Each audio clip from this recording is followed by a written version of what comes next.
Eagles. Eagles. Welcome in, everybody. A Tuesday, July 16th edition of Birds 365. Just 7 days out. Johnny Mack from the Philadelphia Eagles reporting for training camp. How you doing on this Tuesday morning, brother? Week away. Getting too close. I'm getting panicked, Zander. You got to get ready for this kind of stuff. You got to get geared up for this kind of stuff. But I don't have a schedule for this kind of stuff. So I start the show with my typical, come on, Eagles, get your shit together. Get a schedule out. Get Johnny Mack a schedule, the Philadelphia Eagles. I mean, come on. These guys got plans. They got families. They got places to be, things to do. Eagles always holding out on their schedule for you, Johnny Mack. John, good show planned today. Hour 2, we'll have Bill Colarulo, as we always do on Tuesdays. Excited to talk to Bill. He is optimistic on the Eagles coming into the year. So we'll optimistic, Bill Colarulo. Optimistic Bill. Many call him Bill Spadaro. So we'll talk to Bill in hour number 2. He got that nickname during the Philly Sports Power Hour, Johnny. I did not know that. That is he is not familiar a with the positive nickname. Yeah, so he's familiar with the Bill Spadaro. For some people, it's not positive. For others, it's very positive. So excited to talk to him. We will continue our previews. You did the interior of the defensive line, which is great. Yesterday we broke into our first defensive side of the ball. We did the edge rushers, which I thought was a very good breakdown. We talked about that. So we will get into the interior of the D line today, and then your buddy Ed Kratz is doing some camp storylines, a countdown of the top 10 camp storylines, and the first couple he's released have been very good. So. We will dive into a couple of them here in hour number 1. Like I said, Bill C, he'll be in hour number 2. So good stuff planned. We have an open hour 1. So any good chat, any good comments in the chat, I will try and get to you guys. I appreciate you all for being here already. Look at this. Tons of comments here early this morning. Say Quads, Eduardo, Joe Ho, Madness, Joe Whip, Stephen McKell, James Carver, Cody K, Charles, Suplex City. What's going on, Mike Fittery? What's going on, James Vanover? What's going on, everybody? Anybody I missed? Sorry I missed you. Appreciate you being here. Johnny Mack, let's go interior D-line, man. We are getting through your previews. We finished up on the offense yesterday, and now we have reached the interior of the D-line. In my opinion, a very exciting position coming into the year. 2 good players out of Georgia, Jordan Davis and Jaylen Carter. Walk us through your open of the preview of the interior defensive line as we approach training camp just a week away.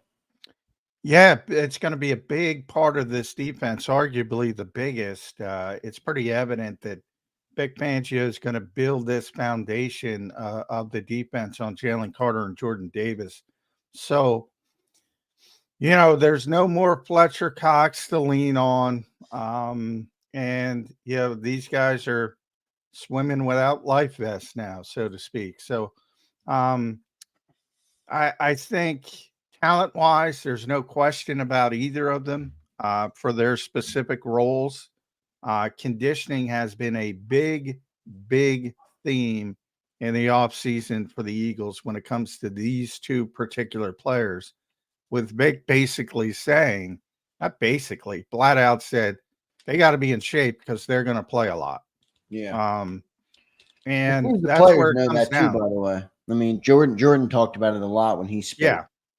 Yeah. And that's been a theme with Jordan because of his size and obviously since he got here. And he generally says all the right things, but he looks different this year. He looks slimmer. He looks leaner. He's cut out the zonas, as he says, from his diet. So staying away from the sugary juices and such. Hopefully that helps. With Jaylen, I think it was more of, look, he just didn't play a lot in Georgia. We talked about it a lot, at least play a lot compared to starting players who aren't up by 5 touchdowns all the time and get to come off the field quite a bit. And that changes, obviously, when you go into the NFL. You're not going to have games like that. So you got to be out there. And, I wrote about Fletcher and his history and his snap counts. it's eerily similar as rookies, basically 49% each as rookies, and then Fletch just took off. And he's played over 800 snaps, I think 5 times, over 900 snaps twice, over 700 snaps 11 times. So the bare minimum you're talking about is 700 plus, and you probably want to get him up to 800 and maybe even 900. How many snaps did Carter play last year? Total was I can look up the total. It was in the 500s, right around. Not bad for a rookie year, though. Pretty good number there, but yeah, I mean, he's definitely going up big. Yeah, I mean, yeah, he's going to have to go up at least 10 snaps per game, a little bit more than that. And again, that's bottom. Total was 599, so quite a bit. But that, he's got to be up in the 700-800 range, which is another leap. And the issue is, remember, he was great early and he kind of teetered off late. So it's not even just about the number having to go up. It's about effectiveness of those snaps. And obviously he wasn't the same player late in the season as he was earlier in the season. So that's where the conditioning part also factors into it. Yeah, that's one of the things where I don't know. Last season, I now view in this light that freaking every player, maybe outside of like Devontae Smith, sucked down the stretch last year. Now, I'm not giving them a hall pass. I'm just saying I wonder how much of that went into Jaylen Carter's drop off in productivity. Obviously they made the switch at defensive coordinator as well. So we'll talk more about that. This is a good question, though. We're at the front of the D line here, and I want to go to it early just because it's so relevant to what we're talking about from Madness. Thanks, Madness, for checking in, brother. Last year, Fletcher Cox was supposed to be a complimentary player or extra support, if you will, but he turned out to be the best player we had on defense. Are the Eagles overlooking the loss of Cox? That's a big question, John, coming in here with this interior of the D line room. I mean, look, I'm very high on Jaylen Carter. I'm also high on Jordan Davis, more so than many other fans are. But that's a big loss, man. Fletcher Cox played 700 plus snaps last year. Are we overlooking that loss? Well, yeah, I mean, he's a great player. It's very similar to Jason. Right. So I don't think anybody's overlooking anything. That's a difficult player to replace, and there was still there was gas left in the tank. I don't think there's any question. Since I'm on PFF looking at the snap numbers, he was 21st in the NFL in interior defensive line in his last season. That's pretty good. Yeah, that's pretty really now, good. What was Jaylen Carter ranked there, by the way? Well, that's my point to the original point. Fletcher was not the best player on defense. He was maybe the most consistent. Yeah, he was Jaylen most, right? Jaylen was number 6 overall. Number 6. Moly, the only people ahead of Jaylen Carter were Dexter Lawrence, who I always talk about as the best Giants player, not Saquon Barkley. Dexter Lawrence was number 1. Aaron Donald, the greatest of all time, perhaps, was number 2. Milton Williams, all-pro, phenomenal Jets player. If you don't know, number 3. Derek Brown, maybe Carolina's best player. A lot of people don't know. Bad team, but very good player. Was number 4, and Chris Jones was number 5, who everybody knows because he wins the Super Bowl. And that's it. And then it was Jaylen Carter. That's good company, John. Yeah. But here's the difference. Of that front group, Aaron Donald was at 916. Milton Williams was at 778. Derek Brown was at 938. Chris Jones was at 947. Dexter was at 709, but he was out for a couple of games. They play major snaps. And that's where Carter's got to spike pretty significantly.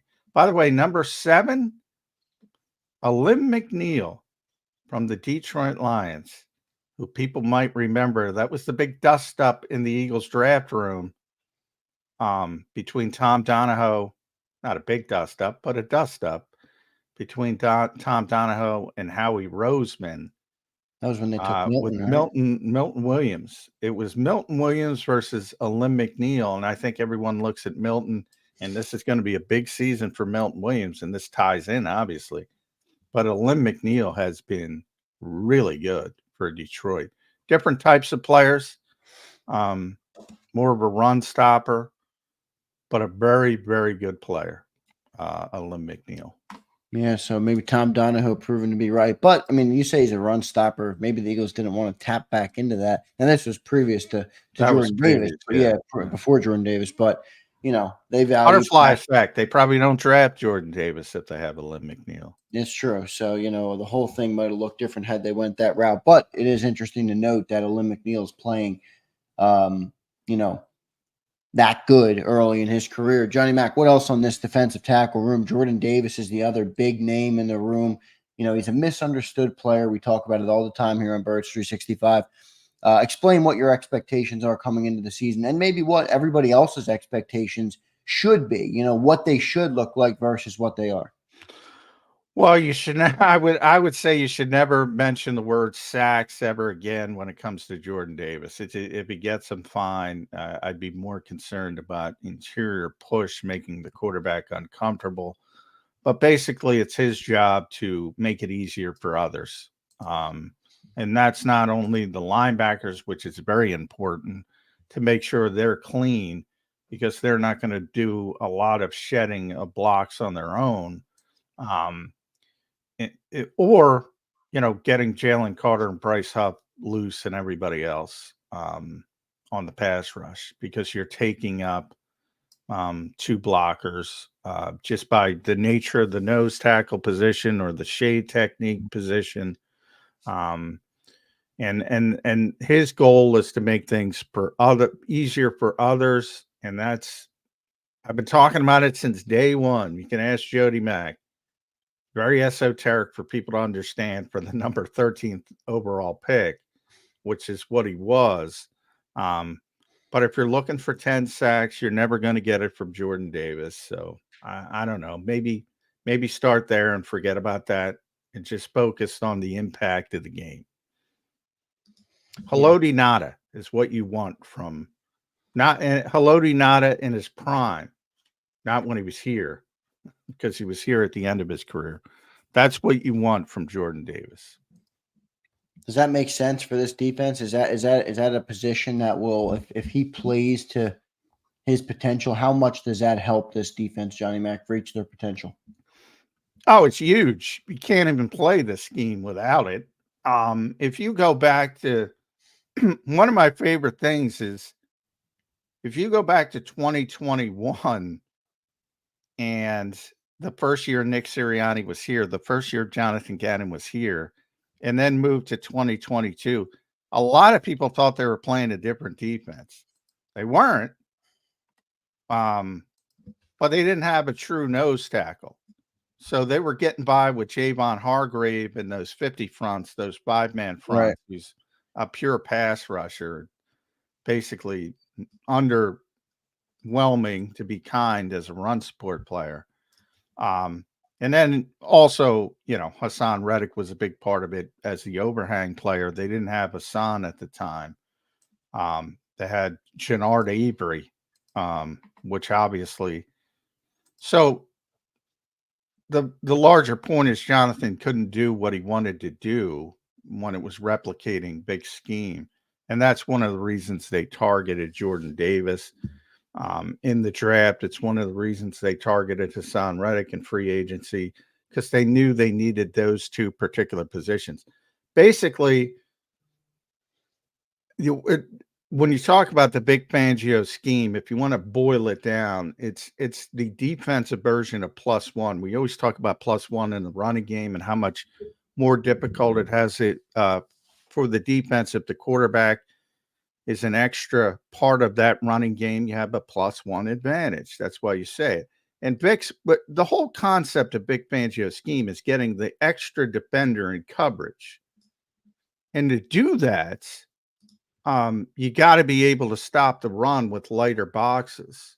And he's come up with what he calls this gap and a half system. It's not two gapping, like old school 3-4 that people always want to bring up.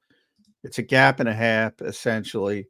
You got your primary gap, and you're also supposed to flow. But those 5-man fronts are designed to make it difficult for teams to run the football on early downs.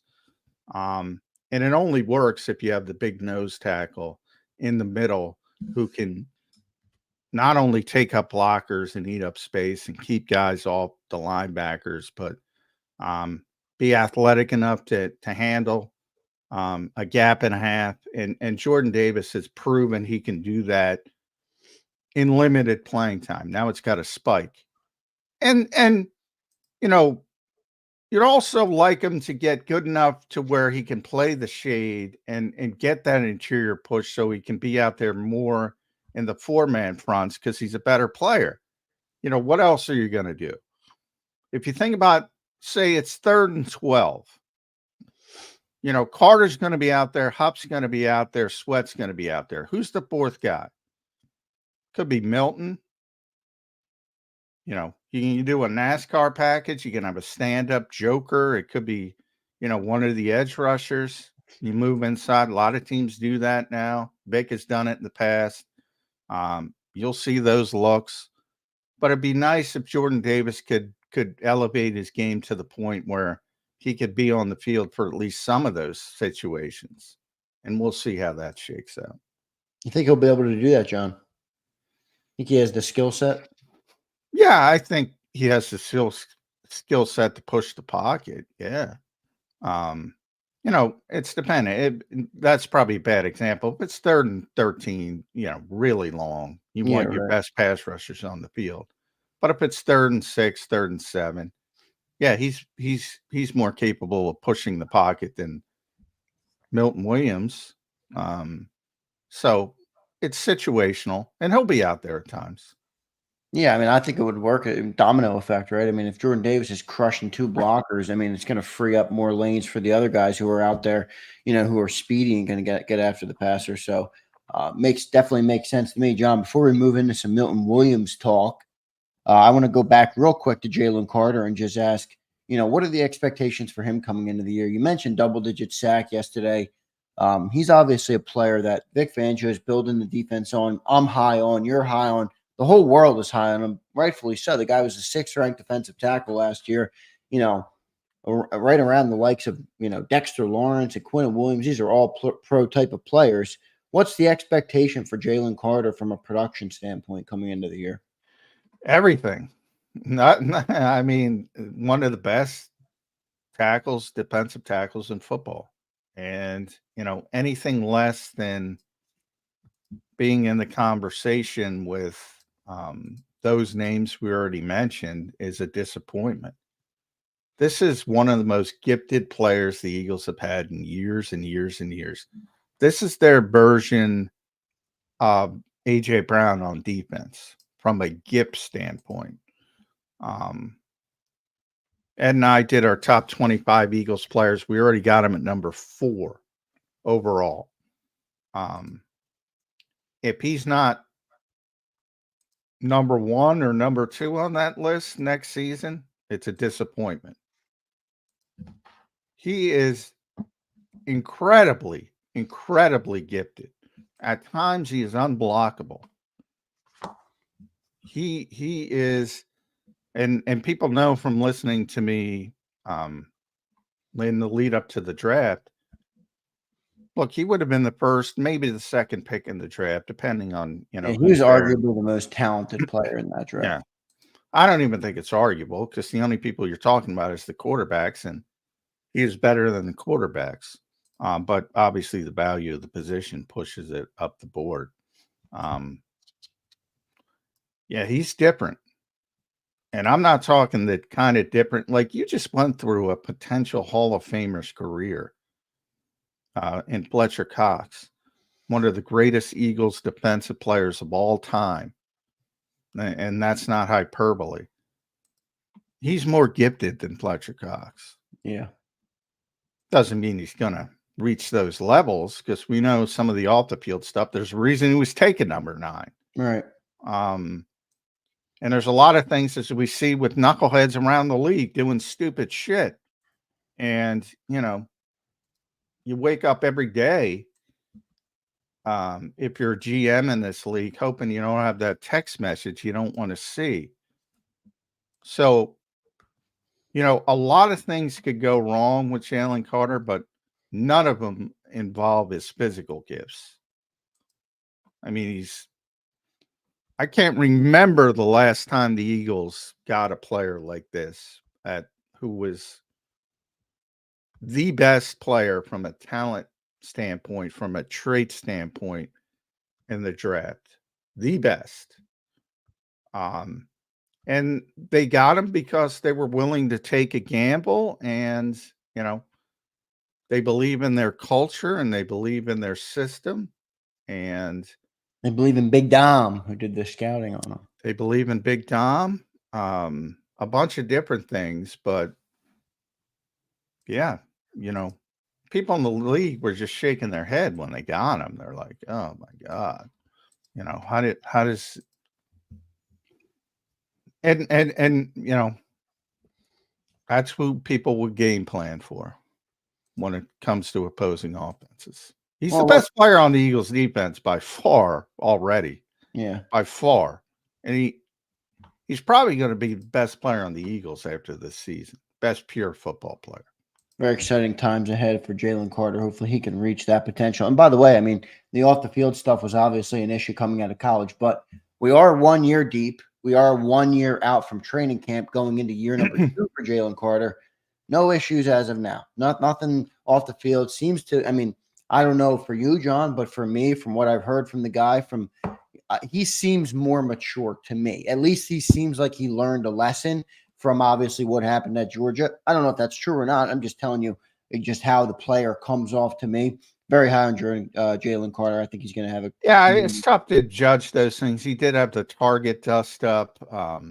You know, yeah, that was goofy though. That was more. It seemed that it was more of his girlfriend than anything else. Yeah. But you always have your antenna. I don't know what to say. We talked about a little bit of it. You know, the speeding and the bullshit. It's pervasive at Georgia. It's pervasive in the NFL. Has he learned from it? I don't know. I hope so. That seems to be more of a young people's stupid thing that too many do now. So I hope he stopped it, but I don't know. I don't know if he stopped it.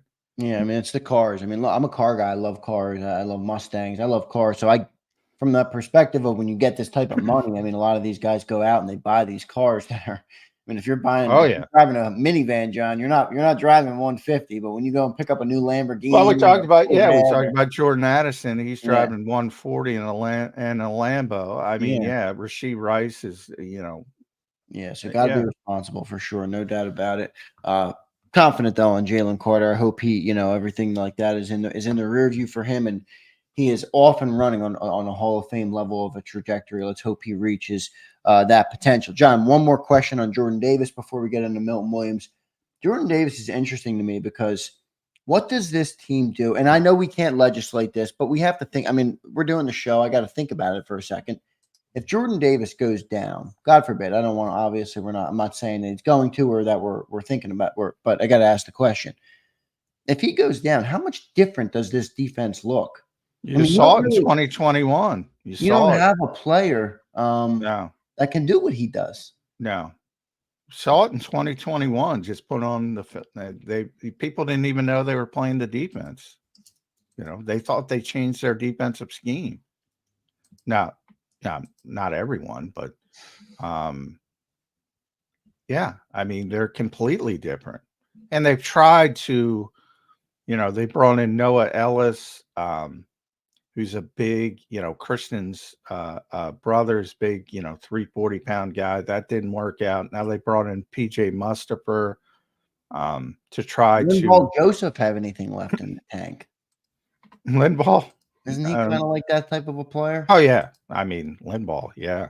Linval, he was great when he was here. I know it was a couple years ago now, and he's older, but boy, he was good when he came in that Yeah, in that. Linval, I would tell the story.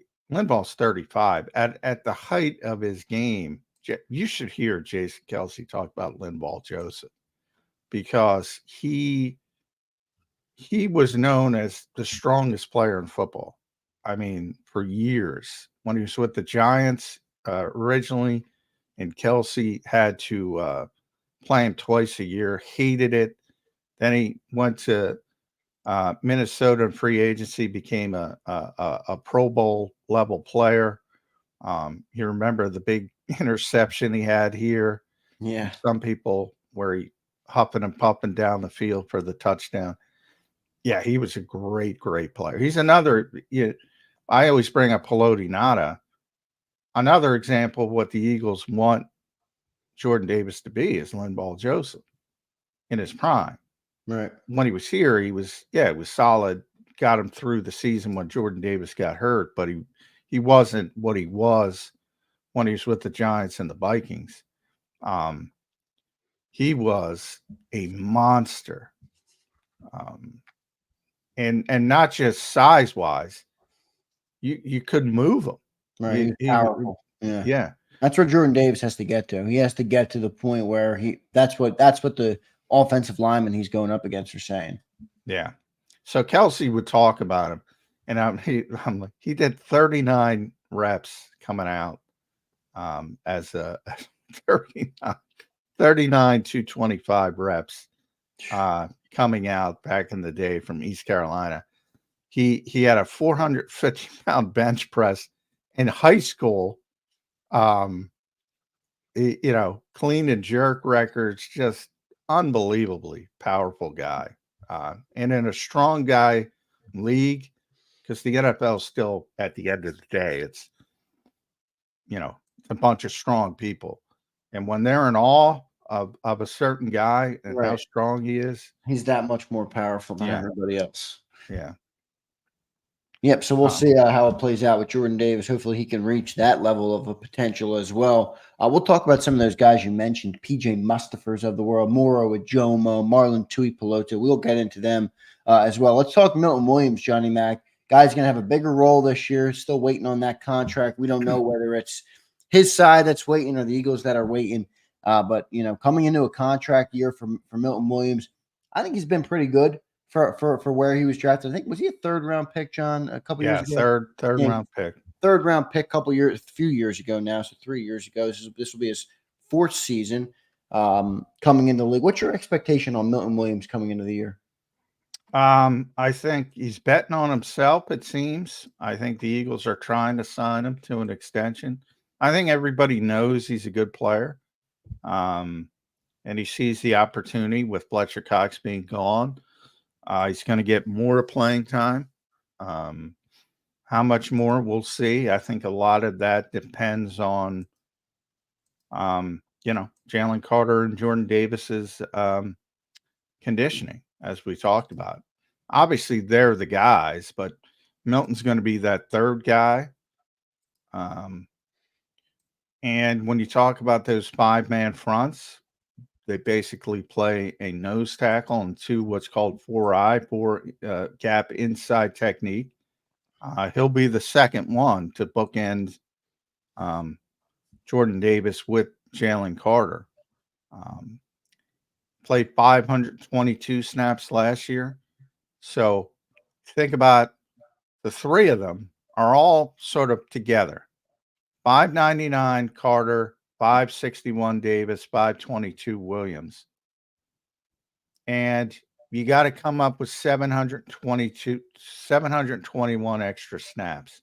And this is not perfect science because the Eagles were on the field too much. They were terrible on third downs. So hopefully those numbers go down a little bit. But 721 reps for Fletcher Cox that got to go elsewhere. And that's not going to be one person. Right. It's going to take a village. And, the vast majority is going to come from those three players, obviously. Yeah, so we'll see what Milton Williams can do this year. I have high expectations for Milton. I'm a Milton guy. I like him. I think he's going to do well in this defense, and we'll see if the bet on himself pays off, whether it's here in Philly or whether it's another team that picks him up after the year. Let's go to the super chat. James said, "Don't read it," but James, I'm going to read it, brother. You sent $10. People forget that these guys have not fully matured like most boys until they're 25, 26, and the issues new NFL players have and likely will go up with NIL and CFB is akin to kids when they finally turn 16 and 21. It's a good point, James Carver. It's, Johnny Mack and I talked a little bit about that yesterday. Yeah, these guys are not all fully matured. I'm not fully matured. I mean, this is the nature of growing up in the world, and these guys are young guys that come into the league, make a lot of money. Good point by you, James. Thanks for being here, brother. Appreciate the super chat. John, any response to James? Yeah, I mean, it's a big thing for college players to get in a pro program, strength and conditioning program. And coaches will tell you the biggest leap you're going to see for players is typically year 1 to year 2. And that's because they got a year. Not only there are other reasons, just gaining more comfort. Generally you have young people moving to new cities and things like that. So a lot of stuff comes into it. But one of the biggest part from just a pure football perspective is getting in better shape, getting stronger at certain positions, like defensive tackle, like offensive line. And you got these guys with so-called old man strength that have been in the league for years. Linval's one of them. Now he had a lot of strength when he arrived, but then he just kept getting stronger and stronger and stronger. If you remember Justin Smith, old people might remember him from Cincinnati and San Francisco. For years, people would just be in awe of his strength. Not quite as big as Linval, but just he would throw people around. And again, when you're in a strong person's league, people take notice of that. And yeah, a big part of it is getting in those pro programs. So he's right. Yeah, people need time to mature physically. Absolutely, no doubt about it. John, remember, sorry, Zander. No, good. Although we joke about college, and especially now, and really people are majoring in football, there is the other stuff that they have to at least pay lip service to when it comes to going to school and things like that. When you get to the pros, that's your job. That's it. That's all you're required to do.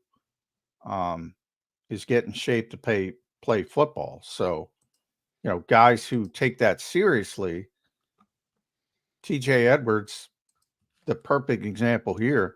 If you met TJ Edwards as a rookie versus the day he left the NovaCare complex, completely different guy physically. Completely different guy.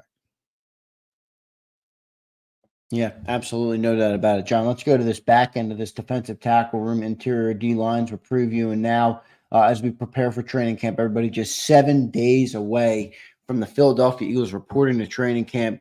Already 36 minutes into the show. Show is flying by this morning. Thanks, everybody, for being here. Tons of watchers. Make sure you guys drop a like on the show. If you're enjoying the show, we appreciate you being here on Birds 365. Again, just 7 days away till the Eagles report to training camp. John, let's go to that depth. Marlon Tuipulotu's a name. Moro Ajomo is a name. PJ Mustafa is a name. Who do you like on the back end of this defensive tackle and this interior D line? Who do you think will have a role on this team, and who should we be watching as we come into training camp? Well, it's not as good as it has been. It's typically a position that the Eagles value and pour a lot of assets into, and they certainly have. I mean, they went back-to-back defensive tackle in the draft in the first round, number 13 than number 9. So, again, different positions, but Milton Williams is a third-round pick. Fletcher, of course, was a first-round pick and delivered for many years. So they always pour assets into this particular position. A little bit more uncertainty. Marlon is entering a contract year as well as Milton. They were in the same draft class. Morrow in his second year. They're kind of two different players. So you generally want at least a 4-man rotation, and that'll be the battle for the 4 spot. And it's sort of like, and they might sort of piecemeal it because Marlon is a bigger player, more of a run stuffer. Morrow is a little bit undersized, more of a pass rusher potential type. So they might kind of piecemeal it and have those guys like a baseball platoon for that 4 spot. And then the others, PJ Mustipher, as you mentioned, is trying to provide traits. Look, he's not going to be as effective as Jordan Davis, but he's trying to provide similar traits. So if Jordan Davis does miss a game or two, you don't have to go away from how you play because you have a player that can give you at least similar looks. That would be sort of his fit. And then Gabe Hall's interesting for a couple reasons. One, GMs have egos. Howie's no different, and they always like to keep at least one undrafted guy. And he's probably the most talented undrafted guy. Most had him as a draftable commodity. Kind of a tweener, though. He's 6'6", 290-ish. More like an old school 3-4 defensive end. Maybe the Eagles can figure out how to use that. Maybe if anybody can do it, maybe Vic Fangio can do it. And then Thomas Booker's a guy that people don't talk about much. He was here last year on the practice squad. He's a bigger guy as well. So, chance for him in that run stuffer role would be, the backup to Jordan Davis as well. So they're trying to find a player who can be that type of backup, but I'm not sure they have it. Yeah, so we'll see how it all plays out. A couple guys in the chat like more with Jomo. I think he's going to be a good player. We haven't seen much from him, but he didn't play limited snaps last year. We'll see how good the depth can be at this defensive tackle at the interior of the defensive line position. Good breakdown there, Johnny Mack. Any final touches? Any final thoughts on the interior of the D line preview as we were just 7 days out from camp? Just that people, if they don't know how important Fletcher Cox was, they're probably going to find out this year, because to have that kind of consistency for over a decade is pretty impressive. Maybe Jaylen Carter takes off and people will forget it, but you just don't feel as comfortable because he's not there. And I'm sure the Eagles feel the same way. They're hopeful that Milton has a career year and Jaylen takes that next step. And, Morrow Jomo can, as some people are excited about, can turn into a contributor. But, as Howie often says, hope is not a strategy. Be nice to have Fletcher Cox, but he's a rancher now. And he drops by when he's not in Texas, but he's not coming back. So he's Probably not coming through that door. Probably still has his place in Jersey. I know Jersey's a place you can get a bunch of land, so I know they all like living over there. That's where Carson Wentz used to live and hunt too. So maybe Fletcher will still be local to the area, show face at a couple games this year. We'll see. John, one more question on the interior of the D line. You think they're going to add any names? You think they're comfortable with the amount of bodies and the guys they have in the room? I think that depends. I don't think they're going to add any names immediately. Right. That's the type of situation that's always on the table. That's what happened. That's why Linval got here and Ndamukong Suh got here. Basically, what happened, if you remember, Jordan Davis got hurt. Right. And they gave Marvin Wilson at the time a chance. It was the game in Houston, and it was not good. The Phillies were playing the World Series. That was wild. The Eagles were playing the Texans. Oh, that's right. Yeah. Phillies were in the World Series against the Astros. I think that's the night the Astros clinched, I believe. And everybody was watching it in the locker room. It's pretty – I don't know if they clinched, but they lost the game. The Phillies did. The Astros won it. But and the fans were excited down there. The Eagles won the game, but it was an ugly game. If you remember, the Texans weren't very good at the time. Yeah, no. But the Eagles really struggled without Jordan Davis stopping the run. And, yeah, Howie got on the phone pretty quickly. Yep. So we'll see how it plays out. Pretty good. I mean, pretty good breakdown of the D line, of the interior of the D line there. Very optimistic, obviously, on Jaylen Carter and Jordan Davis. I think both of them are going to have take a big step forward. And we'll see how Milton and the rest of the crew contribute this year. Johnny Mac, let's get to our first commercial break. Good first segment there. As our previews continue on, just 7 days out, everybody. 7 days until the 2024 season is underway. I mean, not fully, but once they get to training camp, it's like it's off and running, basically.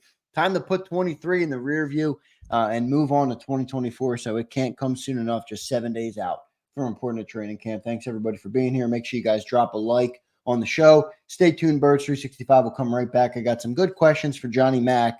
Our buddy Ed Kratz over at SI.com with John McMullen has done some good pieces as he prepares for training camp in 7 days. So we'll dive into a couple of them, and then we'll have Bill Colarulo coming up in hour number 2. So stay tuned, everybody. Birds 365 will be right back. If you missed any of today's show on the JAKIB Media channel, listen to the podcast on your way home. Available on YouTube, Apple, and Spotify.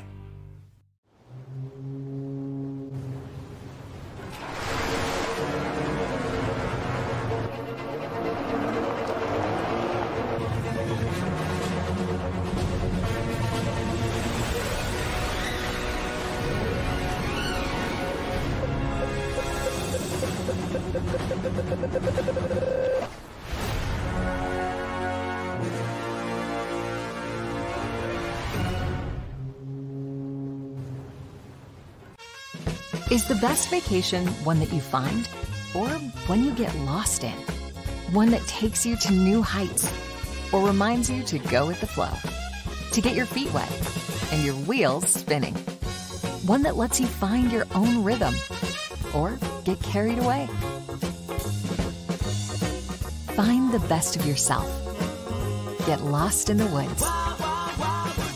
Plan your stay in the Wildwoods today.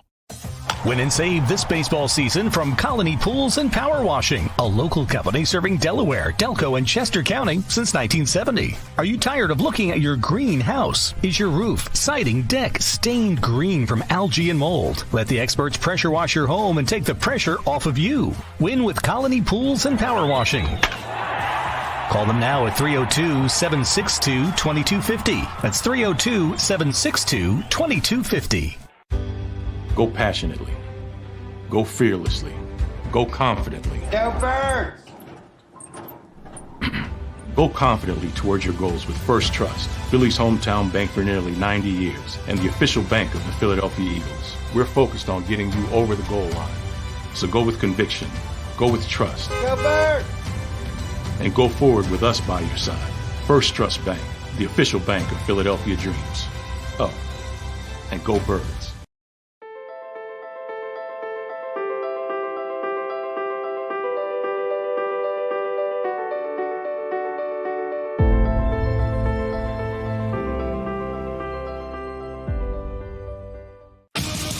The greatest fans on earth. It's a bold statement, but would you expect anything less from Philadelphia? 58 years of heartache creates a toughness, a grit, a resolve not found in most. Sure, our prayers were answered, but now that we've had a taste, we're looking for more. Pondley Hockey, official partner of the Philadelphia Eagles. EAGLES, Eagles.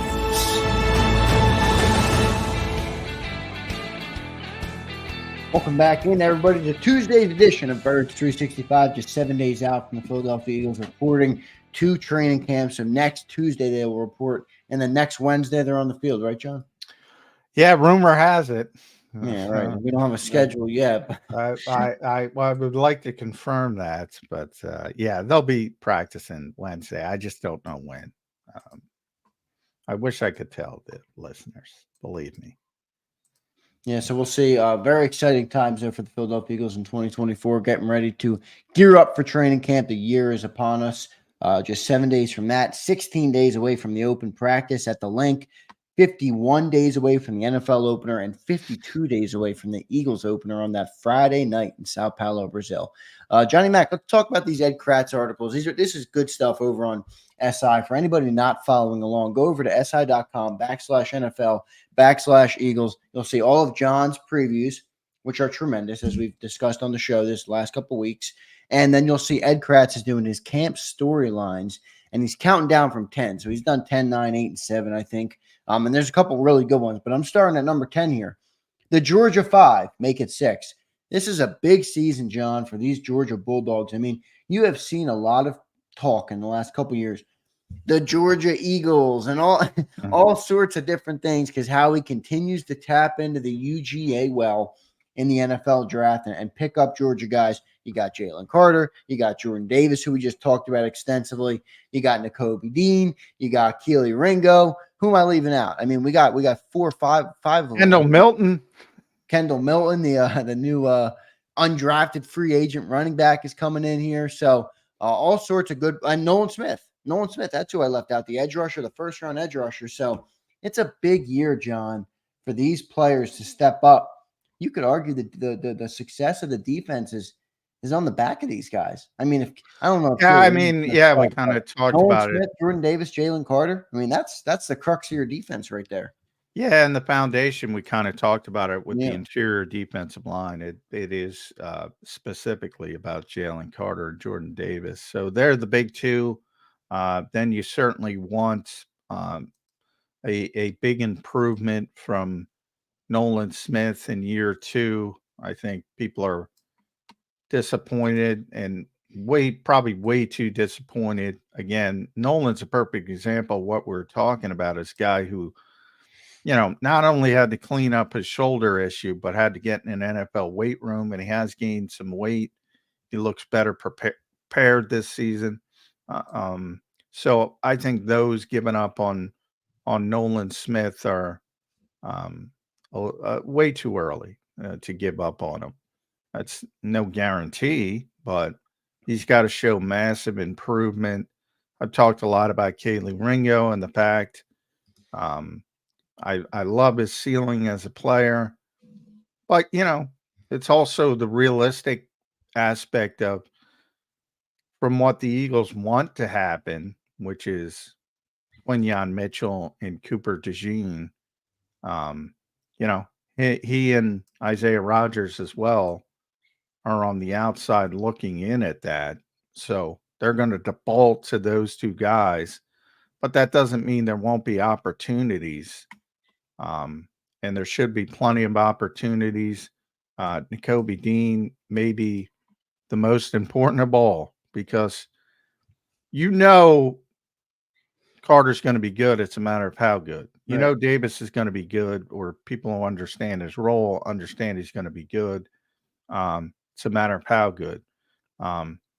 There's uncertainty with Nolan Smith, but you don't need Nolan Smith to be great, or even be that's the top tier contributors. That's got to be Bryce Huff and Josh Sweat when it comes to the pass rush. Makes sense. Nakobe's got to be not only a starting linebacker on this team, I think the starting linebacker on this team. So to me, of the 5 or 6, if you want to add Kendall Milton, which obviously, he'll be. I love Kendall Milton. He's a north to south guy. He's not this jukey running back. He's not another Will Shipley, so I'll take him. He'll be here, probably on the practice squad, but who knows? They might keep 4 backs and he might have a chance. But he'll be here one way or the other. And again, Ringo, he doesn't have to. You hope he contributes. You hope he takes that next step. I love his ceiling as a player, but you have other options. Linebacker, You don't have other options. People may talk themselves into it. It's got to be Nakobe Dean. Got to be. Yeah, we'll see what he's able to do. I'm not sure on Nakobe Dean, to be honest. I'm not out fully because I'm going to give him the year, but I mean, I haven't seen anything. He can't stay on the field. He seems like he's made of glass. We'll see on Nakobe Dean. There's a reason he dropped in the third round. Everybody was like, oh, he should have went in the first round. Doesn't look like that was going to be true. Chen does bring up a good point, though. There was a time everyone gave up on BG. Let these guys develop. I agree with that, Chen, especially in the case of Nolan Smith. You got to let him build into that NFL style of body, put on some muscle, and kind of mature a little bit more. Kind of a theme of yesterday and today's show, mature a little bit more. And I think, he could be a decent player. So we will see, how it turns out with that. Johnny Mac, let's move into the next article. From Ed Kratz. And this one, we hit on it a lot, right? It was the camp storyline number 9, no Fletcher or no Jason and no Cox. And I want to approach it from a different angle, though. Not the football side of things. Are the Eagles equipped to handle the loss of 2 veterans like that from a leadership perspective? And if they are, who do you believe it is that steps up to fill that void, both offensively and defensively? These are guys that have been here for 10 plus years. They're on their way to the Eagles Hall of Fame and maybe Canton, depending on, what year it is. And if they're able to get in, I think Jason will definitely be in Canton. So how do you replace those guys from a leadership perspective? I think that's the most overrated thing in the NFL. Okay. Well, that's fair. I mean, I and I say that because I think in a lot of times media, and I'll throw myself in there, we place more of an emphasis on guys who are good with the media. Oh, he's a good leader, blah, blah, blah. Who cares? And I say that because I'm not trying to disparage Jason Kelce and Fletcher Cox. I'm more concerned with their loss on the football field because, hey, they were here last year and they were great people. And they were the same people as when they were 10-1 in the year prior going to the Super Bowl. Same stinking guys, same stinking leaders. And they couldn't stop a collapse of epic proportions. So that's where I kind of say it's not a disparagement, as I said, of Jason Kelce and Fletcher Cox, because you ain't replacing those guys. And you certainly ain't replacing them when it comes to being leaders. I just don't think it matters. Are you good? Are you talented? Or are you not? The leadership's got to come from the coaching staff and, hopefully the coordinators. Yeah, I mean, I think there is an argument that leadership as a whole in the NFL is overrated. These are highly paid professionals. It's ridiculous. I mean, even at the coaching level, if I'm 28 years old making $1 million to play football, I really shouldn't need a head coach that can lead me in the right direction. Now, I can be coached by him and all those things, but you need plenty of people, as we've seen when we talk about some of the off the field issues. And yeah, I guess that's I'm not this, from guys, but that's their job. To expect people look, it's great when you have people that get along and set the tone and set the culture. And I believe you can see the difference between the Eagles and most other teams because of the presence of people like Jason and Fletcher and Brandon and Lane. But it didn't stop the collapse. That's where I think it's overrated. Like when you have constant problems, look, it can be a huge issue.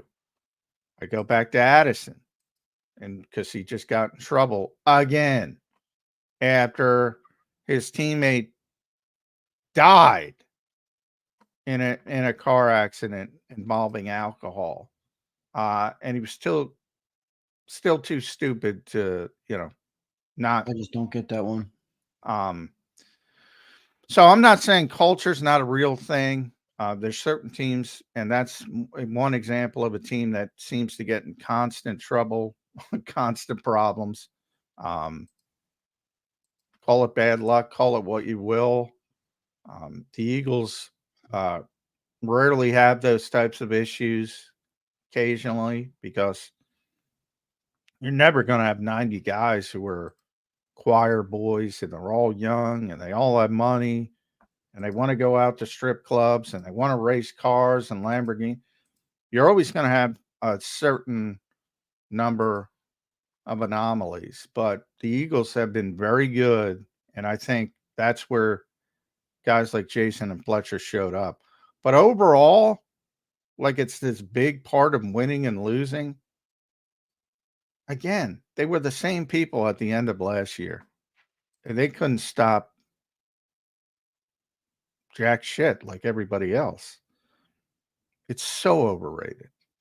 Yeah, it is. I think everybody's the leader of themselves in a way. You know, you got to be a responsible adult and get yourself ready to play and be that guy. So it's look, you know, I agree with JM here. He's like, if the collapse didn't happen last year, I'd argue against McMullen, but he's right. I mean, and last year really showed it. I mean, they had all of their big leaders. You know, they had Fletcher Cox and Jason Kelsey and Brandon Graham and Lane Johnson, the big four, and they still collapsed. And everybody's like, where was the leadership? So, I mean, it's a good point. It's tough to argue against it after what you saw last year, to be honest. It sounds like people hate when I'm right. People do hate when you're right, Johnny Mac. That's just the nature of the beast, brother. But look, that's part of it. So let's continue to move on here, Johnny Mac. Let's move into we already did the DT depth, but let's go back in at right guard. Ed Kratz write an interesting article about that, and he writes, you know, a bromance blossoming at right guard because of how Becton, I guess, spoke about Jeff Stoutland and the whole Eagles organization. What do you think happens at this right guard position? I for the life of me, I can't really figure it out until we see it on the field. But Tyler Steen stunk.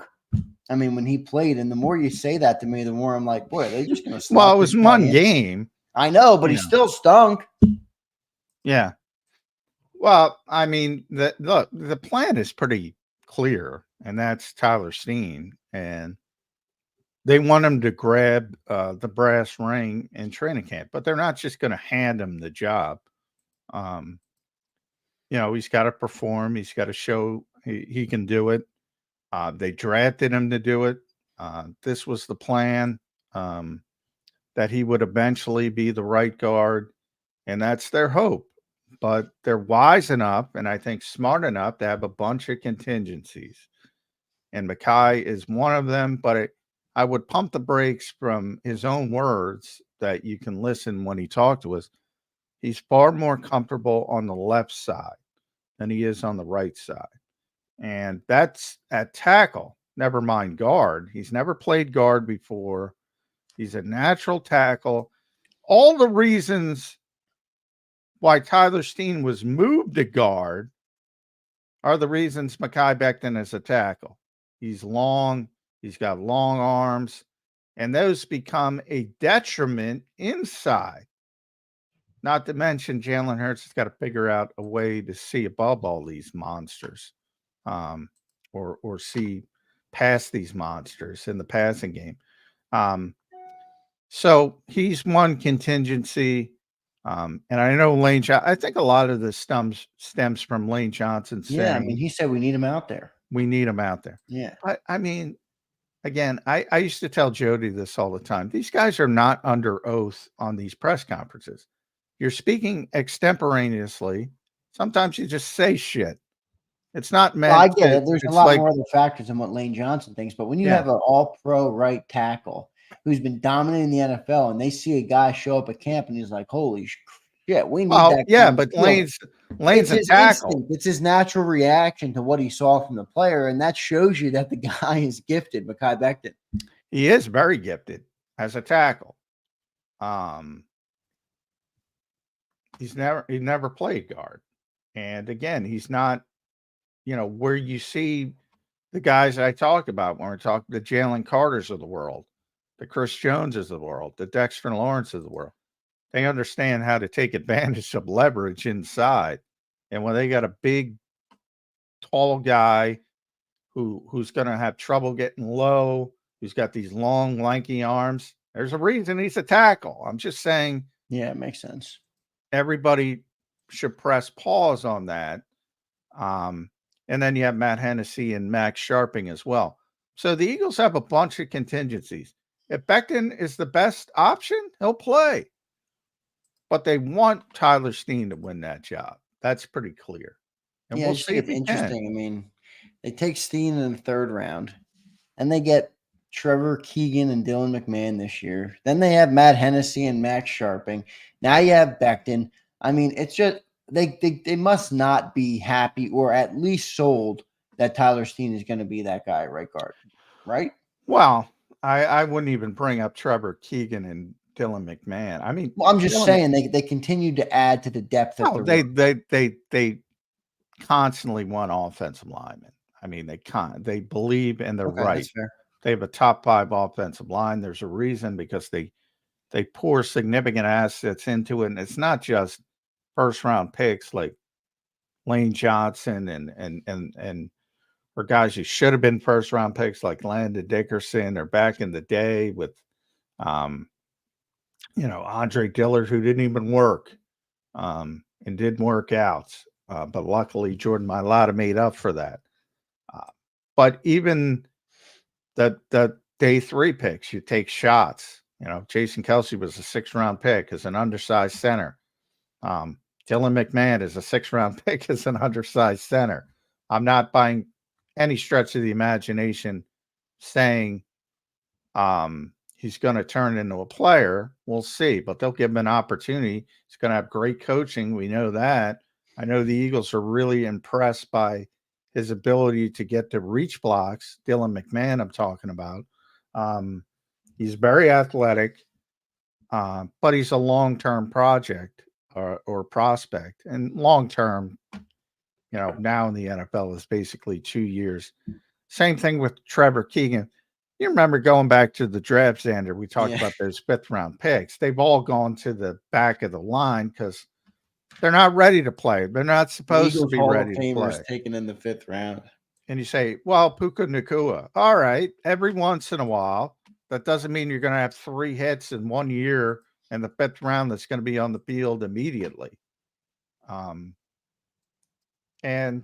Trevor Keegan they didn't even give Trevor Keegan reps at right guard in the spring because he played left guard the vast majority of the time. Like 55 of 56 starts were left guard for Michigan.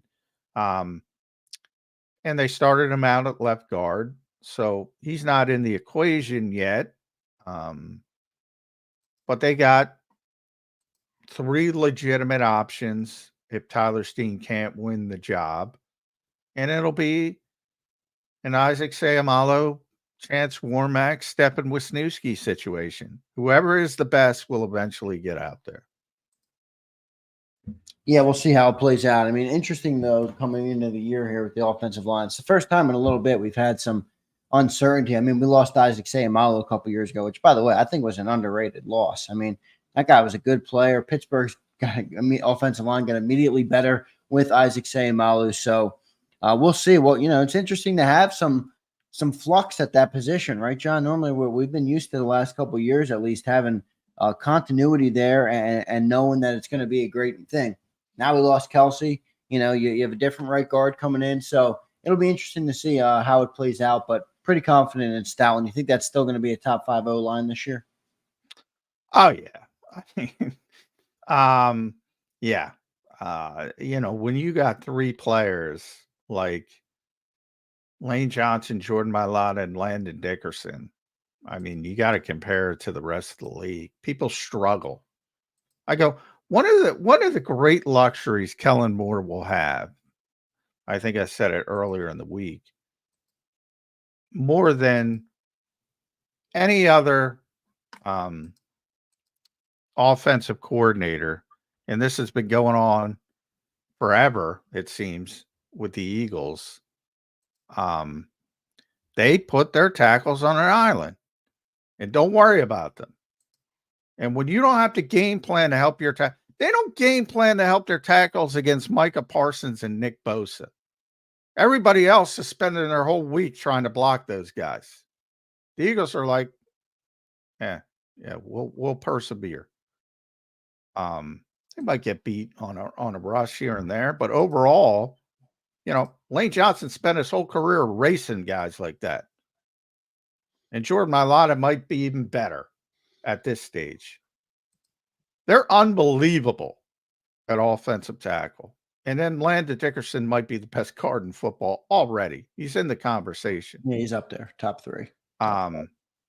So, yes, there's more uncertainty, but you start with those 3 players, even if you get competent play from Cam Jurgens, which I think you're going to get, and even if Tyler Steen or Matt Hennessy or Max Sharping or Mekhi Becton are average, that's still a top 5 offensive line because of those 3 players, and specifically even more the tackles because of what it gives the ability of your offense to do.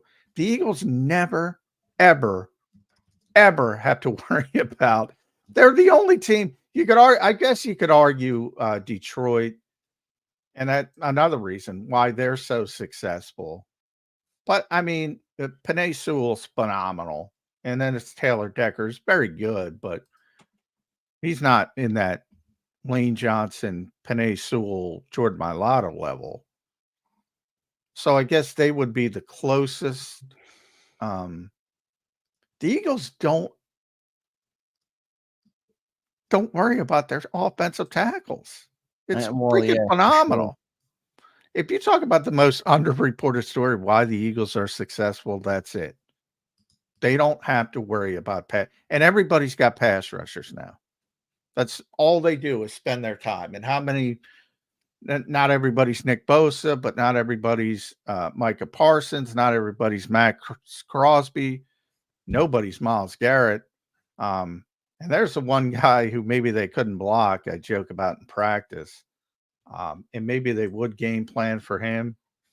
But I mean, it's a very, very short list of they even spend 10 minutes thinking about what to do with their tackles and how to help their tackles. John, will you even concern the idea? Because I got asked this yesterday from a chatter. I actually did an hour show by myself as a solo host yesterday. We had some major internet issues with Cilio in the back end of his show yesterday. And I was on alone and I was chatting it up with some of the guys. And, somebody asked, do you think we've overrated our offensive line? And they didn't mean like that they're not a top 5. They just meant there's been some problems with the blitzing.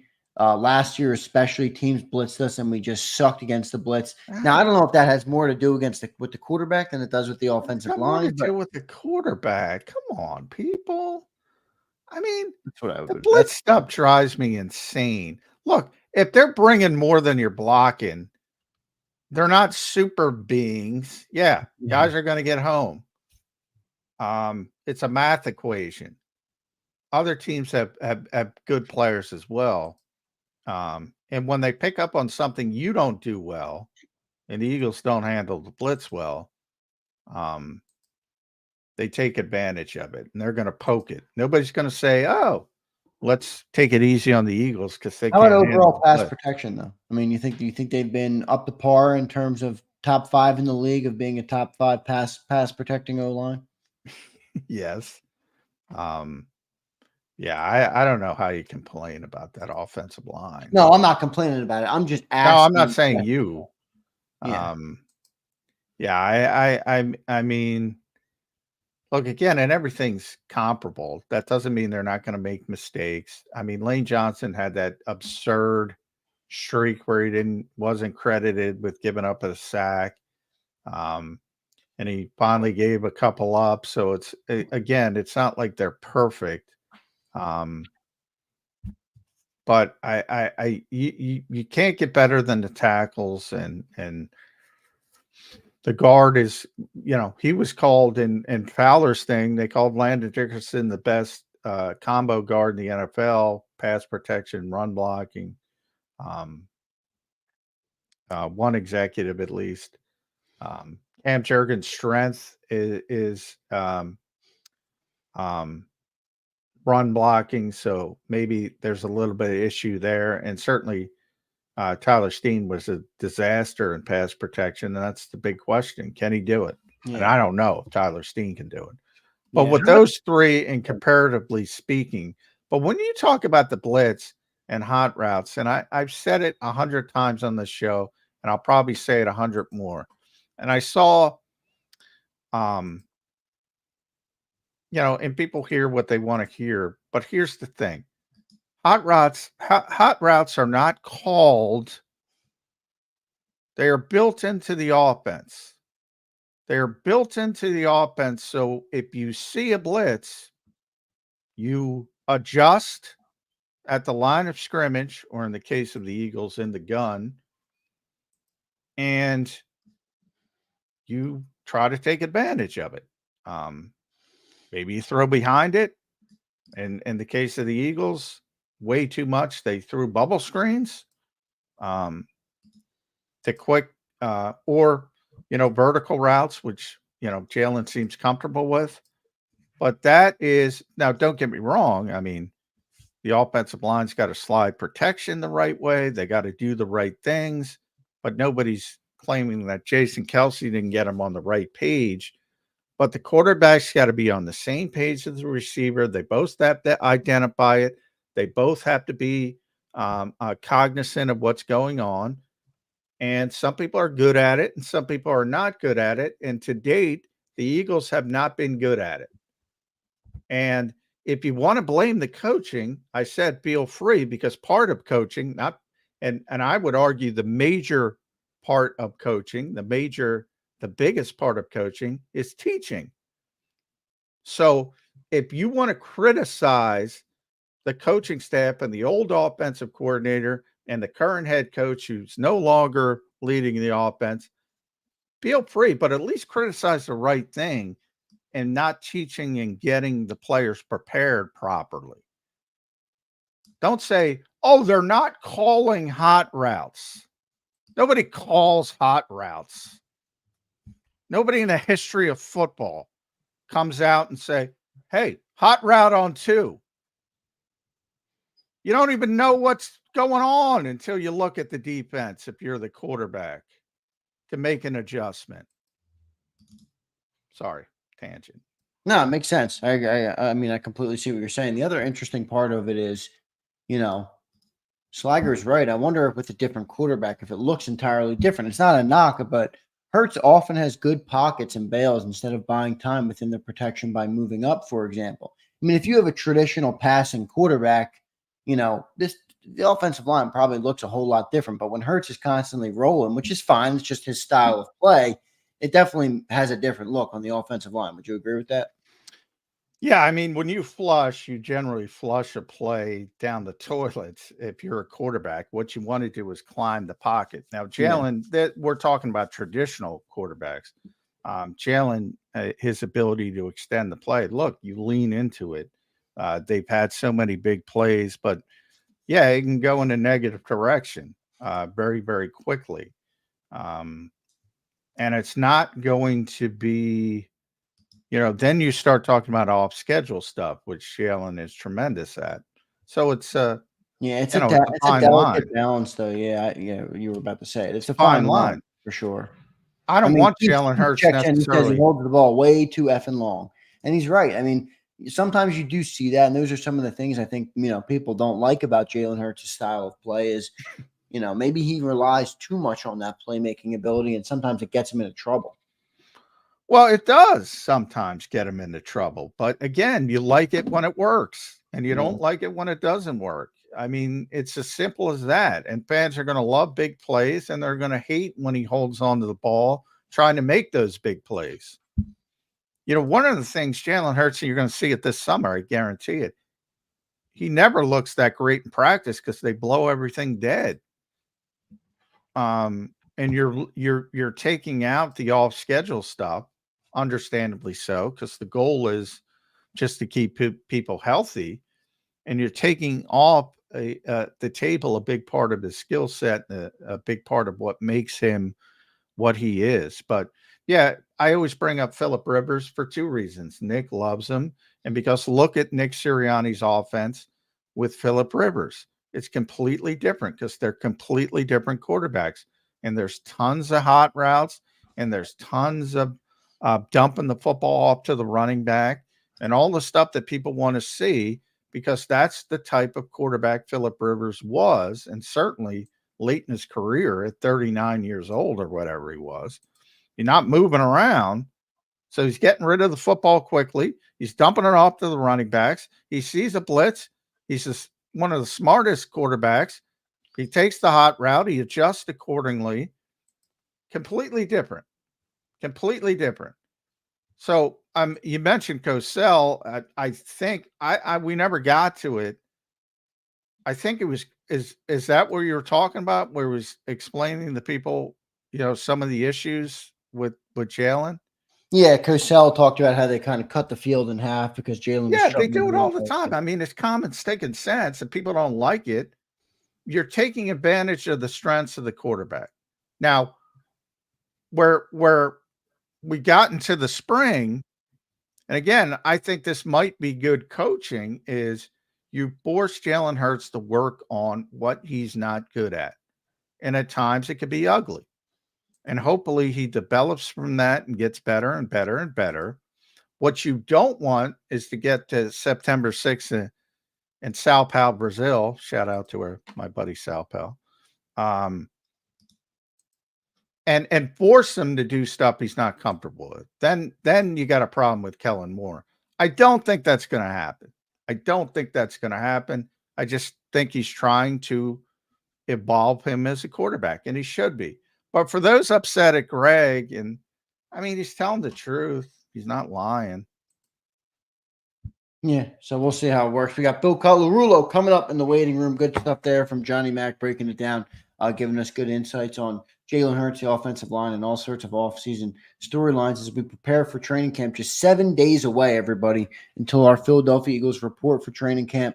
A lot of excitement in the air, so we will get to our commercial break. We'll bring up Bill Colarulo coming up next. I want to thank everybody for being here in the chat. Good crowd here today. Thank you guys for being here. Just 7 days, everybody. 7 days away. Let's get to our commercial break. Big Bill Colarulo, coming up next on Birds 365.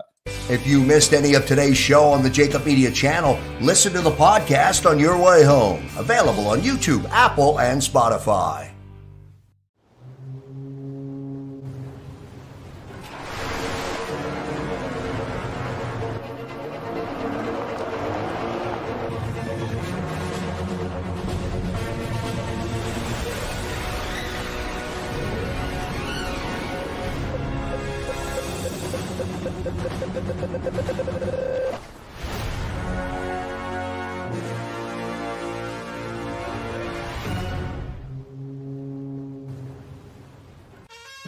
Is the best vacation one that you find, or one you get lost in? One that takes you to new heights, or reminds you to go with the flow? To get your feet wet and your wheels spinning? One that lets you find your own rhythm, or get carried away? Find the best of yourself. Get lost in the woods. Plan your stay in the Wildwoods today. Win and save this baseball season from Colony Pools and Power Washing, a local company serving Delaware, Delco, and Chester County since 1970. Are you tired of looking at your greenhouse? Is your roof, siding, deck stained green from algae and mold? Let the experts pressure wash your home and take the pressure off of you. Win with Colony Pools and Power Washing.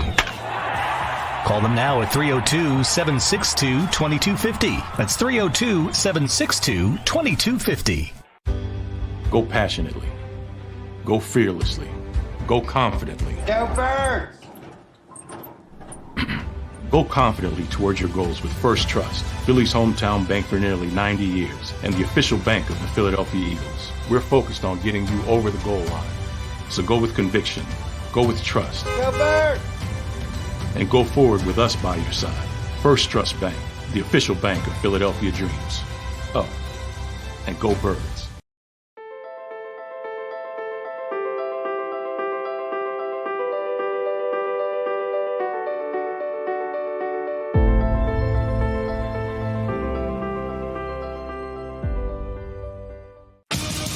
the greatest fans on earth. It's a bold statement, but would you expect anything less from Philadelphia? 58 years of heartache creates a toughness, a grit, a resolve not found in most. Sure, our prayers were answered, but now that we've had a taste, we're looking for more. Pondley Hockey, official partner of the Philadelphia Eagles. EAGLES, Eagles.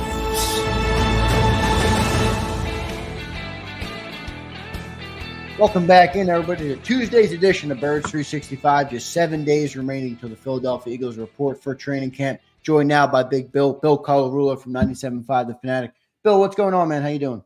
What's going on, gentlemen? 7 days. 7 days, 7 baby. days. Yeah, Can't we're wait. almost here.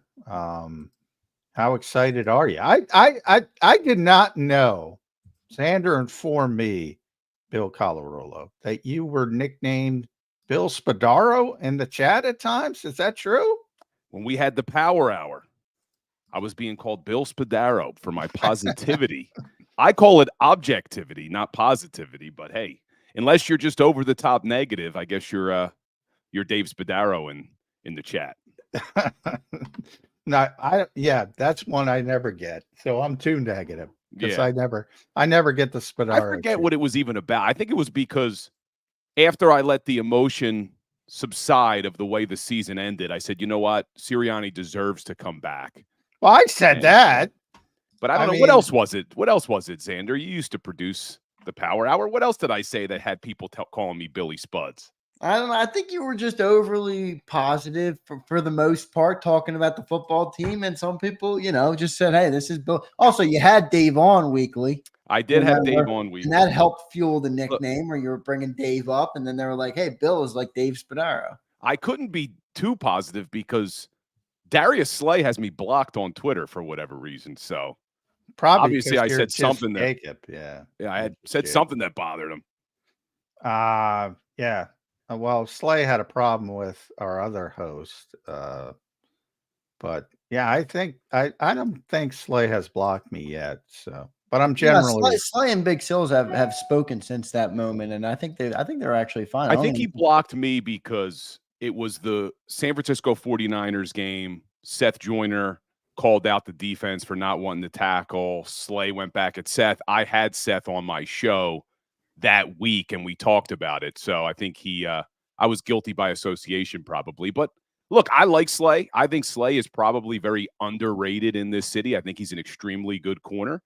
But when he did say what he said about Seth Joyner, I think he called him that guy. It was like, come on, man, show some respect for the people who paved the way. Well, that by the way is like, football players generally aren't. Some are, but I would say it's rare that they're historians. So it shouldn't surprise people that, current players don't know some of the Eagles greats of the past. And obviously Seth was a great player. But Seth and I get into it all the time. Look, it's a different game. And, Seth is still caught in that era where, and Bobby King joked about it, where, the new linebackers coach, Bill, when he was asked about, who do you like? And he comes up with Dick Butkus, Ray Lewis. Who doesn't like Dick Butkus and Ray Lewis? And people ask, who's the closest to them? And he's like, well, nobody's playing like Dick Butkus. They get fined 15 times. I mean, it's a completely different game. And the emphasis on, we have to blitz, we have to be aggressive. To me, that is old school. I don't think the way to be successful on defense in today's NFL is to blitz a lot. You look at some of your most successful defenses last season, the most aggressive. People would say the 49ers and the Ravens and the Jets. They're all like in the bottom of the league when it comes to blitz percentage. They don't blitz a lot. You could be aggressive without blitzing. These quarterbacks are too good. Look, the Eagles had no answers for the blitz. The Eagles aren't. Other NFL teams did. We were just talking about that, Bill. Yeah.